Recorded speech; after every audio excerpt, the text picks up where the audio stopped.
The Emerald Moon of Endor spins below as turbo laser fire splits the darkness.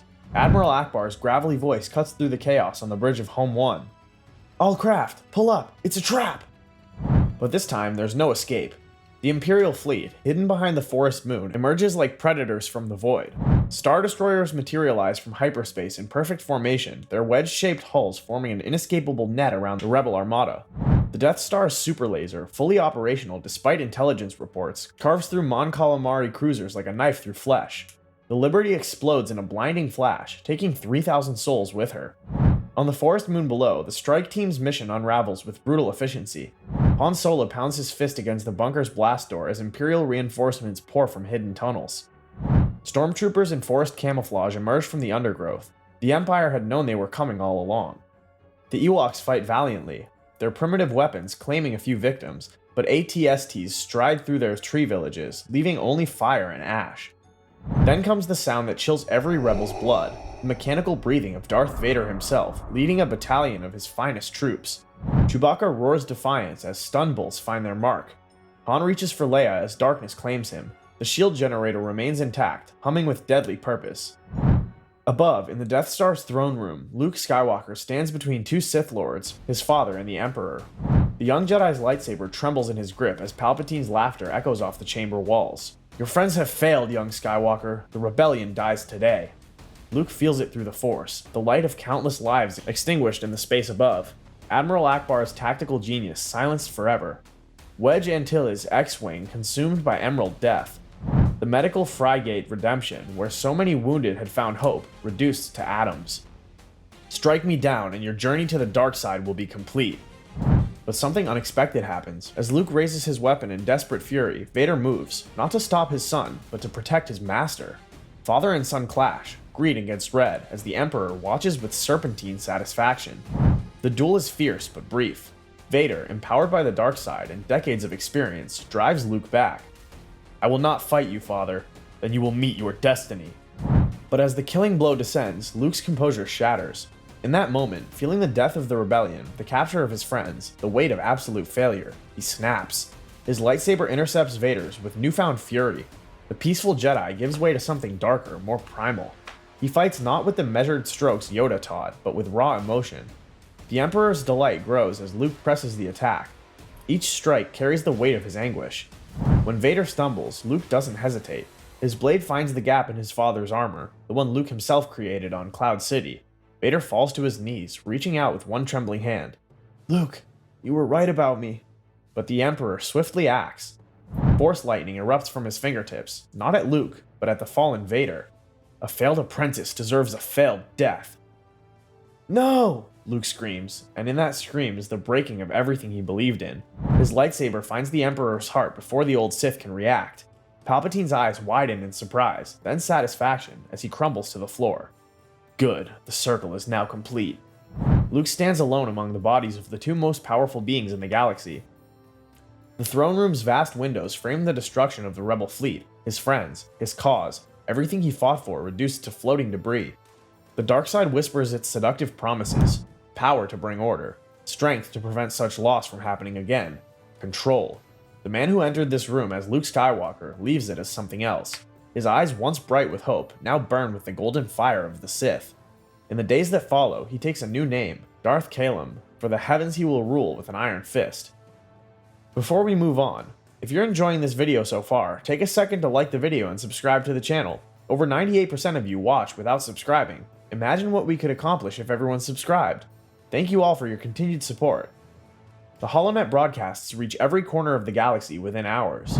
Coruscant erupts in orchestrated celebration as Imperial citizens fill the streets for Order Day. The upper levels shine with fireworks while the underworld trembles at what's to come. On 1,000 worlds, Imperial governors receive new directives signed by the Emperor's successor. The message is clear: the Age of Mercy has ended. Mon Mothma's execution is broadcast live from the Imperial Palace.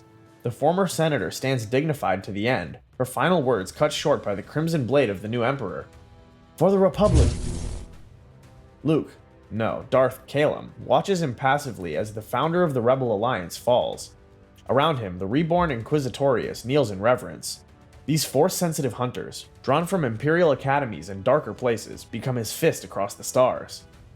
The Jedi are weak. They allowed emotion to cloud their judgment, attachment to blind them to necessity.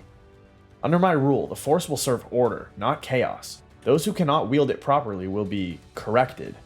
The purge begins immediately, not just of rebels, but of any who might possess Force sensitivity. Children are torn from their families, tested, and either inducted into the Inquisitorius or eliminated. The lucky ones die quickly. In the depths of the Imperial Citadel on Biss, Leia Organa refuses to break. The cell is designed to break hardened soldiers, sensory deprivation punctuated by bursts of blinding light and deafening sound. But something within her, something she's never fully acknowledged, keeps her anchored. The Force flows through her bloodline as surely as through her brothers, though hers manifests differently. The Sith artifacts they force her to handle burn her mind with visions of impossible futures. In one, she kneels beside Luke, twin shadows ruling a galaxy of ash. In another, she stands alone against a tide of darkness, a single candle and an endless night. But in her waking hours, she feels something else. Presences in the Force, faint but persistent. Obi-Wan, Yoda, even her true father, somehow finding peace despite his violent end. Be strong, Leia. The Force flows through you as it did through Luke, but where he felt a passion, you must rise through purpose. Her meditation is interrupted by familiar whistles and beeps. R2-D2, somehow overlooked in the chaos of her capture, wheels into her cell through a maintenance duct. The loyal droid carries more than just lockpicking tools. Hidden in his memory banks are the complete Jedi archives downloaded from the temple decades ago. Holograms of ancient masters spring to life in the darkness, teaching forms and philosophies to Skywalker's daughter. Meanwhile, in the spice mines of Kessel, Han Solo plans the impossible. The Empire made a mistake sending him there. They've placed a smuggler among smugglers, a scoundrel among scoundrels. Within weeks, he's organized a network of prisoners, guards on the take, and even the mine administrators who've grown fat off skimming Imperial shipments. The breakout, when it comes, is legendary. Chewbacca rips off the arms of 3 guards while Han hotwires a prison transport. They blast free with 200 prisoners, including a surprising ally, Boba Fett, captured during a contract dispute with an Imperial governor who decided death was cheaper than payment. The Empire's bad for business. Your new Emperor executes smugglers for sport. Even I have standards. Their ragtag fleet, stolen Imperial shuttles, modified ore smugglers, and Fett's recovered Slave One becomes the seed of something new. Not a rebellion seeking to restore the Republic, but a resistance focused on survival. They establish hidden bases in the Outer Rim, places the Empire considers too worthless to patrol heavily. Tatooine's crime syndicates, Ryloth's freedom fighters, even former Separatist holdouts join their cause. Darth Kalum rules from Coruscant with increasing paranoia. The throne room where Palpatine once held court has been transformed into a meditation chamber, its walls lined with Sith holocrons recovered from across the galaxy. He spends days in communion with the dark side, searching for threats before they manifest.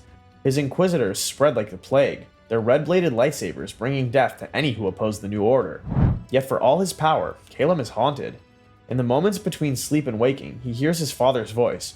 "You were right about me." The words twist in his mind. If Anakin could have been redeemed, what does that make Luke for killing him? The question drives him deeper into his studies, seeking justification in ancient Sith texts. He finds it in Malachor, in the ruins of a battle that ended the Mandalorian Wars. The planet's surface, turned to glass by an ancient superweapon, reflects his masked visage thousandfold. Here, he communes with the presence of Darth Traya, whose philosophy of betrayal as a tool of teaching resonates with his fractured soul. The Force seeks balance, but balance is stagnation. Better to tip the scales entirely, to impose order through strength. Your father's weakness was love. You have purged such failings. But even as he absorbs these teachings, reports reach him of a new threat. A woman wielding a yellow lightsaber has been spotted on Chandrila, rallying former Imperial officers who've grown disgusted with the Emperor's new direction.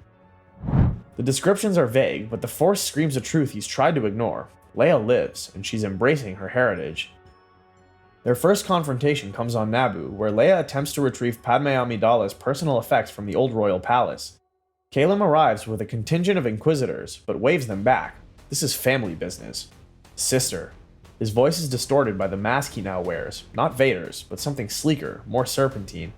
Luke, it doesn't have to be this way.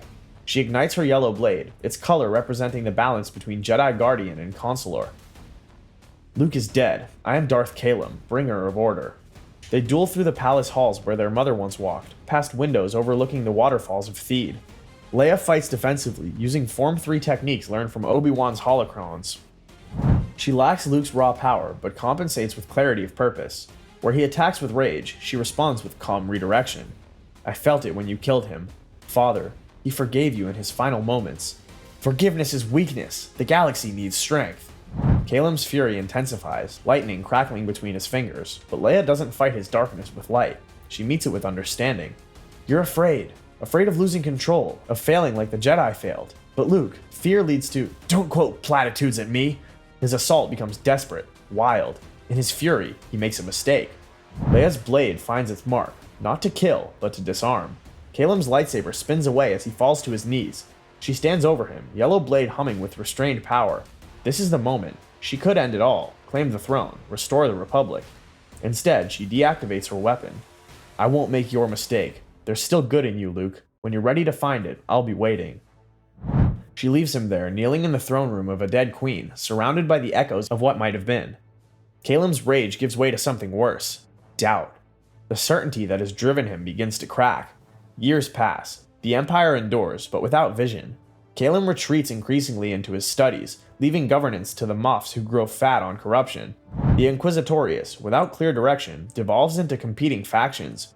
Some hunt Jedi artifacts, others pursue personal vendettas, and a few simply terrorize populations for sport. Han's resistance grows, not through grand battles, but through 1,000 small victories. Supply lines disrupted, political prisoners freed, Imperial collaborators persuaded to change sides through careful applications of credits and threats. He and Chewbacca become legends in the Outer Rim, not as heroes, but as survivors who have shown survival is possible. Leia establishes a different kind of resistance on Chandrila. Former senators, disillusioned officers, and Force-sensitive refugees gather under her protection. She doesn't promise them victory or restoration of the Republic. Instead, she offers something simpler, hope that darkness need not be eternal. Her training continues under the guidance of Force ghosts who visit when the veil grows thin. Yoda teaches her patience, Obi-Wan wisdom, and surprisingly, Anakin himself appears once, just long enough to share a truth. The prophecy spoke of balance, not light triumphing over dark, but balance. Perhaps it requires both my children to fulfill it. The galaxy settles into an uneasy equilibrium. The core worlds remain under Imperial control, their populations cowed by decades of propaganda and fear. The Mid-Rim becomes a battleground of ideologies, with some systems embracing Calem's order while others quietly support Leia's vision. The Outer Rim remains wild, dangerous, and free.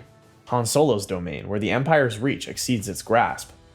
In the depths of his meditation chamber, Darth Calem achieves a terrible clarity. He has become everything he once fought against. A tyrant ruling through fear, a shadow of the Emperor he killed. The holocrons offer no comfort, only deeper paths into darkness. He begins to understand why the Sith always destroy themselves.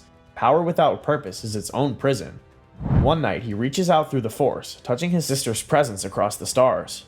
Leia. Luke, are you ready? I don't know how to come back from this. Then don't come back. Come forward. The galaxy doesn't need Luke Skywalker or Darth Calem. It needs something new. Their meeting place is Mustafar, where their father fell and rose again. The volcanic world seems fitting for another transformation. Calem arrives alone, having dismissed his inquisitors. Leia brings only her compassion. They don't duel this time. Instead, they talk about their parents, their choices, their failures. As dawn breaks over the lava fields, Calem removes his mask, revealing Luke's face aged by darkness, but not destroyed by it. I can't undo what I've done. No, but you can choose what comes next. He looks at the mask in his hand, then casts it into the lava where it melts alongside the remnants of Vader's castle. The Empire will fragment without me. The Moffs will tear each other apart. Then we'll be ready to help rebuild. Not the Republic, not the Empire, but something that serves the people. I won't be welcomed. The things I've done. Then do them in secret. The galaxy has had enough of emperors and chosen ones. Maybe it's time for us to fade into legend, to work from the shadows. They part ways as the sun sets, two halves of a prophecy finally understanding their purpose. Luke doesn't reclaim his old name or take a new one. He simply disappears into the unknown regions, carrying the dangerous knowledge of the Sith where it can harm no one. Occasionally, mysterious interventions prevent the worst atrocities. An Inquisitor found dead before a massacre, a superweapons plan mysteriously corrupted. The ghost of Calem, perhaps, seeking redemption one life at a time. Leia returns to Chandrila, where her movement grows quietly. She trains a new generation, not as Jedi or Sith, but as servants of balance. They carry yellow blades and open minds, understanding that the Force is neither good nor evil, but a tool shaped by its wielder's intent. The Empire endures, but hollow and fractured. Grand Moffs declare themselves emperor of their sector. The Inquisitorius splits into rival schools. The Imperial Navy, once unified in purpose, becomes a collection of feudal fleets serving local strongmen. What Palpatine built through will and Luke maintained through fear crumbles through simple entropy. In this galaxy of shadows and half-light, hope persists not as a blazing sun, but as countless small flames. On Tatooine, a moisture farmer finds an old lightsaber and wonders at its story. On Coruscant, a young senator speaks truth in the halls of power, protected by unknown guardians. In wild space, smugglers carry more than contraband. They carry news, ideas, and occasionally, Force-sensitive children to safety. The final image is not of triumph, but of potential. In a hidden enclave on Ahch-To, where the first Jedi Temple stands, Leia trains a young student. The child, perhaps her own, perhaps an orphan of the wars, balances on one hand while stones orbit her head. Her lightsaber rests nearby, its crystal neither blue nor red, but a swirling pattern of both. Remember, the Force seeks balance. Not victory, not peace, but balance. The darkness teaches us our limits. The light shows us our potential. We stand between them, forever walking the edge. The child nods, understanding in her young eyes. As the binary sunset paints the temple in shades of gold and shadow, she speaks a simple truth. There is no dark side, no light side. There is only the Force. And in that moment, the prophecy finds its fulfillment not in the triumph of good over evil, but in the acceptance that both must exist, held in check by those brave enough to stand between them. The Empire rules, but it does not reign. The light persists, but it does not blind. And in the balance, the galaxy finds not the ending it wanted, but perhaps the one it needed. The stars wheel overhead, indifferent to the struggles below, yet somehow filled with promise. For in this darker timeline, where heroes fell and villains triumphed, the greatest lesson emerges, that hope is not extinguished by failure, but refined by it, becoming something quieter, stronger, and infinitely more enduring. The Force awakens not in grand gestures, but in small choices, daily decisions to choose compassion over cruelty, understanding over ignorance, and somewhere in the void between stars, Luke Skywalker meditates on redemption, knowing that the longest journey is not across the galaxy, but back to oneself. The Empire endures. The rebellion failed, but the story? The story continues, written in the lives of those who refuse to surrender their humanity to the darkness or blind themselves with the light. They are the balance. They are the hope. They are the Force. If you've journeyed with us through this dark reflection of that galaxy far, far away, remember, every saga needs its witness. Hit that subscribe button and join us as we explore more shadows between the stars, because in every ending, there's a new beginning waiting to be discovered. May the Force find its balance with you.